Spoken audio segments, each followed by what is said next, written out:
myth around what account-based marketing (ABM) is. Right. People think it is barely making calls, sending out emails to get and schedule Right. the appointments of the targeted companies, but that's not what ABM is. What are the common mistakes that companies tend to do? I would answer that in one word: spamming.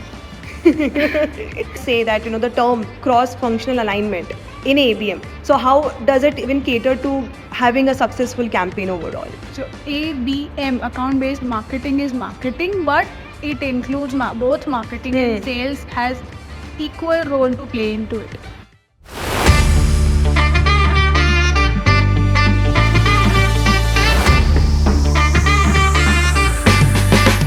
Welcome to our first episode, guys. And today you must be very curious to know what ABM is, what does it actually mean, and how is it implemented, right? So today we have Riddhi. Riddhi is our director of marketing and strategy here at Amora. So hi Riddhi. I'm Meenal. So can you briefly describe what exactly do you mean by ABM and what is it actually, how it's implemented as well? Sure. So I've been through a lot of B2B and B2C aspects of marketing and how tech holds all of it together. There's a lot of myth around what account-based marketing (ABM) is. Right. People think it is barely making calls, sending out emails to get and schedule Right. the appointments of the targeted companies, but that's not what ABM is. Account-based marketing basically is a very holistic approach. It includes a lot of marketing efforts, it includes a lot of sales effort, it includes a lot of tech integrations, and Right. it very much includes building the brand and building the brand to ensure that your leads, the targeted accounts, are nurtured, engaged, and then closed. So we'll get into the more details of what account-based marketing is. Let's Right. move forward. But clearly, from the first statement itself, is not just sending emails, getting on the call, and aligning the meeting. Of course not. It's much more than that. Sure. So, based on your past experience, like you have been working since past 8-9 years as of now. So, what have you noticed so far? Like, what are the common mistakes that companies tend to do? I would answer that in one word: spamming. So, what companies think ABM is basically giving calls, sending out emails, which ends up spamming the targeted accounts, even if there was any kind of possibility of them engaging with you, Right. because you're spamming. You're constantly sending out emails, making calls, trying to get meetings. So that's you not might the get some way. meetings, but that's not a long-term thing. There's no brand stickiness. They will not stay with you. They might give you some meetings. There might be some closure, but it won't be very effective unless you put the right process in place and look at it holistically. Process, That's guys. the kind of process. mistake. That's the kind of mistake the companies are making. Understood. So, how do you also, understand when I say that, the term cross-functional alignment in ABM? So, how does it even cater to having a successful campaign overall? So ABM, account-based marketing, is marketing, but it includes both marketing and sales has equal role to play into it. Got it. It starts with identifying the right kind of companies that you want to go after, then identifying who the stakeholders are, decision makers are, influencers in those companies are, who are going to influence decision making, whether they want to go ahead with you or not, engaging them with the right content. That's where your content team comes in, shooting out the right kind of emails, aligning the right media to reach out to those people, because sending out emails is not going to work. So you have to Right. figure out where are those the target audience consuming the information from. You have to shortlist the media based on that. You have to put out the right messaging on different media channels. Correct. As you move forward into the process, the score builds up of your individual accounts, individual companies, and that's what leads to that's what leads to sales team getting cues about which are the priority accounts that they can go after. Start reaching out. That's when you actually start calling. Instead of just sending out cold calls, which leads to spamming and very few unanswered calls out of it. If this is the approach you take, your call rates will also increase. So that's how cross-functional and multi-dimensional account-based marketing basically is. Got it, got it. So you also mentioned about a term lead scoring. So can you elaborate a little bit on that as well? Yeah. So, when you shortlist the companies that you want to go after, Right. you figure out the decision makers and influencers in those companies who are going to, end up meeting you or getting the meetings Correct. with, doing the meetings Correct. with you. They before they do that, they are going to you have to you are taking a omni-channel approach. You're sending them the right kind of messaging through multiple channels. Right. They are engaging with those things. The level of engagement they do will lead to scoring. Your system has to give those engagement scores based on, let's say if they just clicked, then the score is lesser, but they still took some action. Right. If they clicked and then browsed your website, your score needs to increase. If they reply to your email, the score needs to increase.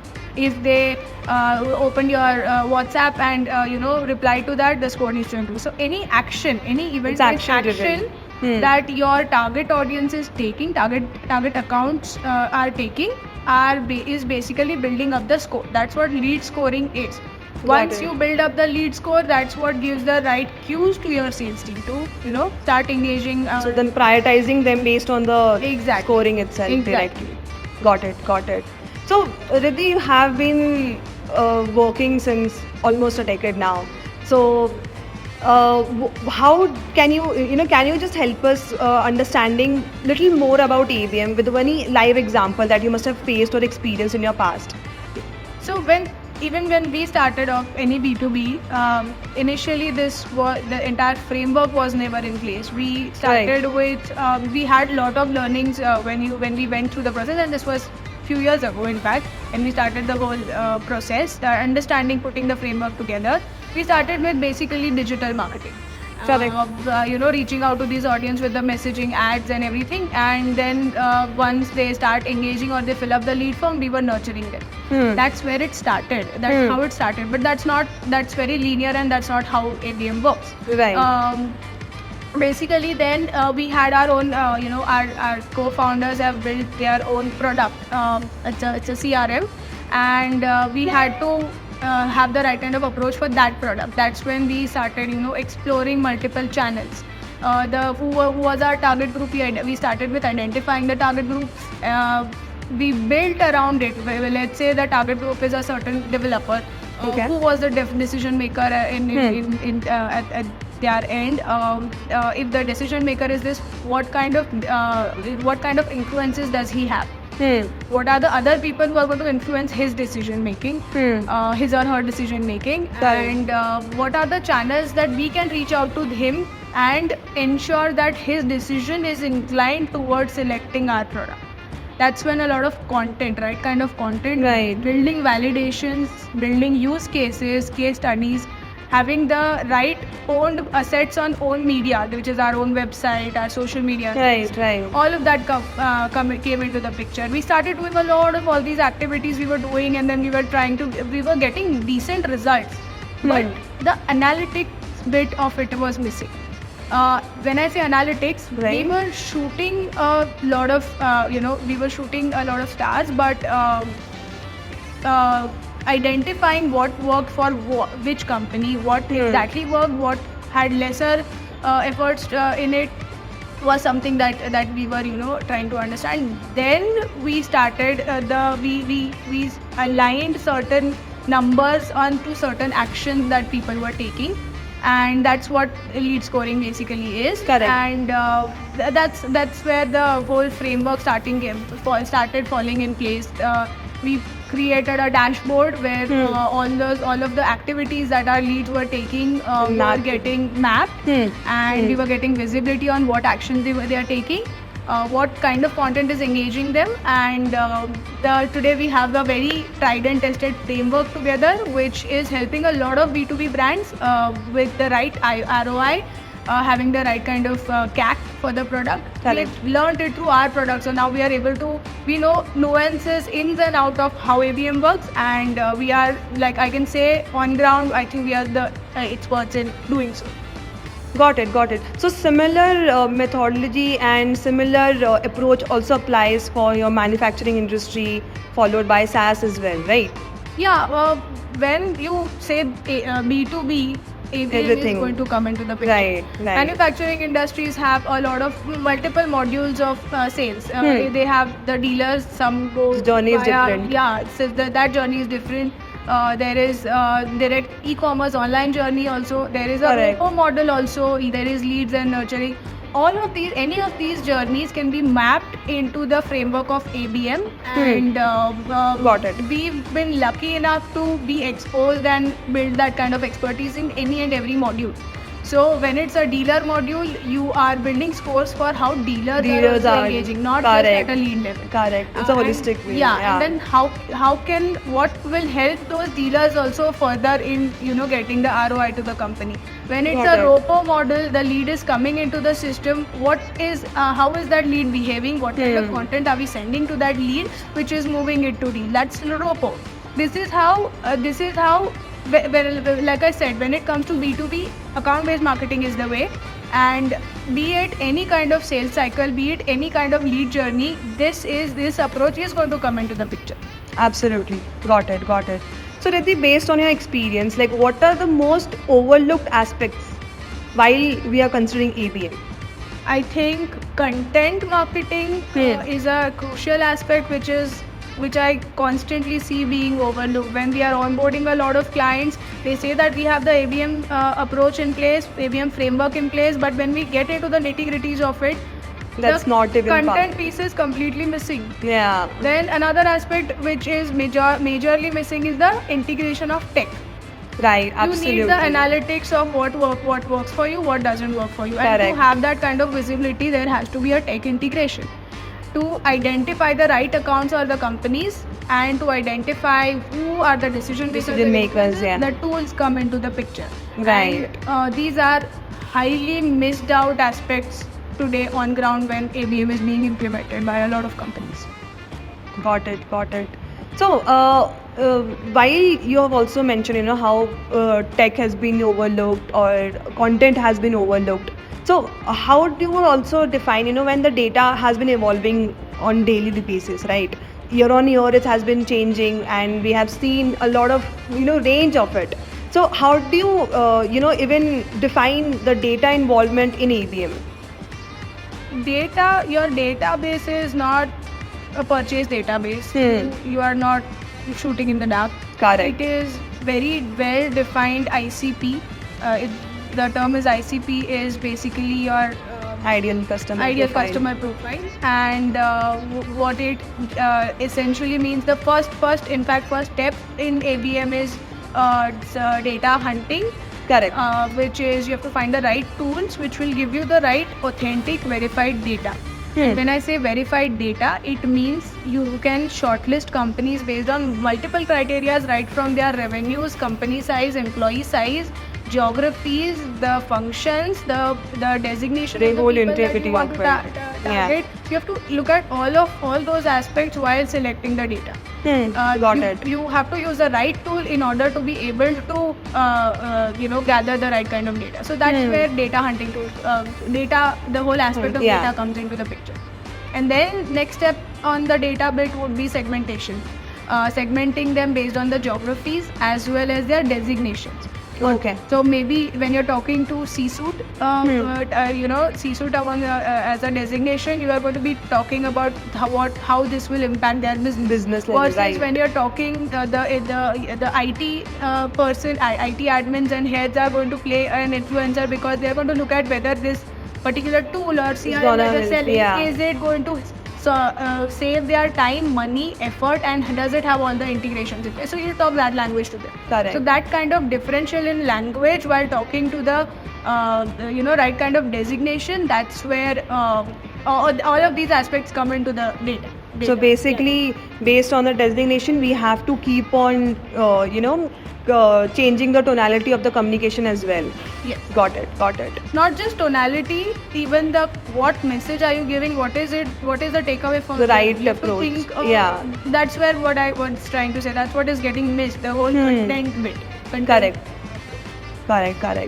So over the past years, since you have been implementing ABM for a lot of your clients, right?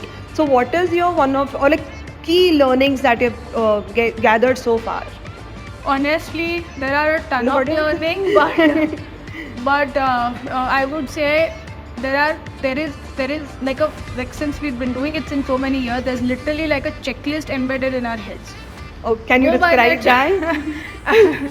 It's too lengthy, Too lengthy, but yeah. essentially it has the data gathering, Right. tech implementation, having the research which will lead to the right content, Correct. and then implementation, nurturing, tracking the scores, and engaging with multiple channels, multiple ways, and then sales enablement comes into the picture. So this is basically the kind of framework, but the checklist it's a very long list. Then There there's are a lot of subtasks. subtasks. That framework is something that we've built over the years, which is the key learning, I would say. It's not one thing, it's all of it. Lot of things into it. Got it.